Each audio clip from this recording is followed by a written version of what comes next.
Y'all see it though. Tune in. We are going to beat Barnes and Noble. Who else can even spell Barnes?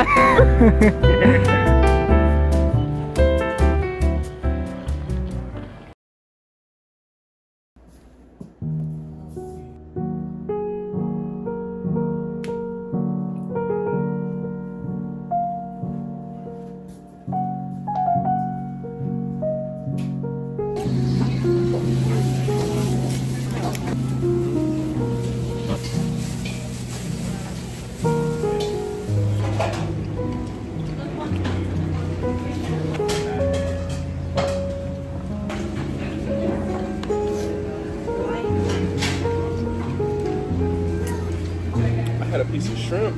We got stuck right here. It wasn't going down. Looks like everybody orders soup. Oh yeah, that's the hot thing here. Wow.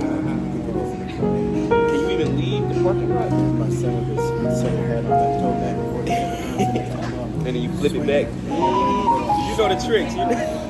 Hey, this is the foosball king, 8-ball king. What else? Table tennis king. Right next to me, y'all.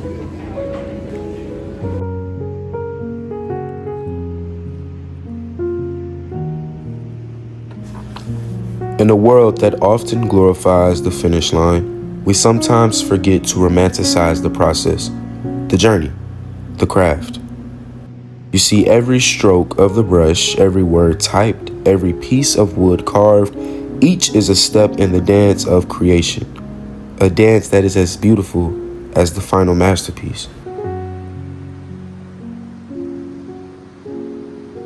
We rush through life, driven by deadlines and results, but there is magic in the moments in between, the quiet grind, the unseen hours, the unspoken times that we leave to ourselves and we don't tell others.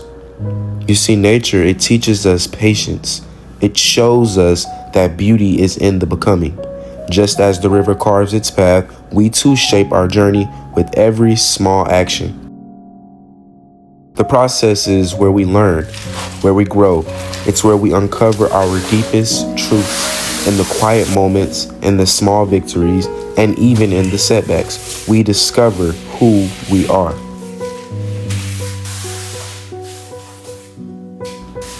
But how do we truly embrace this process? How do we learn to see the beauty in every step, even when it feels slow or uncertain? Hilarious enough, I've asked myself these questions, these very same questions. I felt the frustration of slow progress and the uncertainty of the journey. But over time, I've found ways to fall in love with the process. And, here's what worked for me.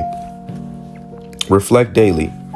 Every evening, I take a few minutes to think about what I've learned or accomplished, no matter how small. It's surprising how much it helps to acknowledge even the tiniest steps forward. Be present.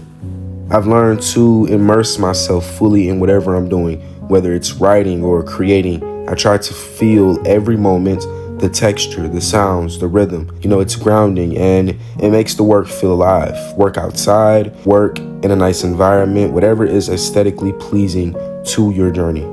Do it. Welcome challenges. At first, setbacks frustrated me, but I've come to see them as opportunities. Each challenge has taught me something new. At first, setbacks, they frustrated me, but I've come to see them as opportunities. Each challenge has taught me something new, something that adds depth to my journey. Create meaningful rituals. I found joy in little rituals like making a cup of tea or coffee before I, start a playlist that inspires me. These small acts, they make the process feel almost sacred, like you have to do them. It's like a ritual. It gives you a routine. It gives you essence. Document your progress.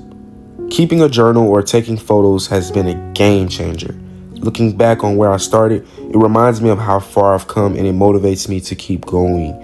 Motivation is what's going to keep you going in this journey, to keep you romanticizing your process. You must document the process. You must see what you've accomplished. And lastly, share your story. Opening up about my journey was scary at first. but sharing my progress has connected me with others who are all on similar paths. I think it's beautiful to see the same people in your journey, to see reflections of yourself, and it's always been like incredibly rewarding to see how my story can inspire and be inspired in return. Now, as you move forward, remember the process is where the magic happens. It's where you grow, where you find joy, where you discover your essence. So take a deep breath, slow down, and romanticize your process. Because in the end, it's not just about what we create, but how we create it. Embrace your journey. Celebrate your craft. Thank you.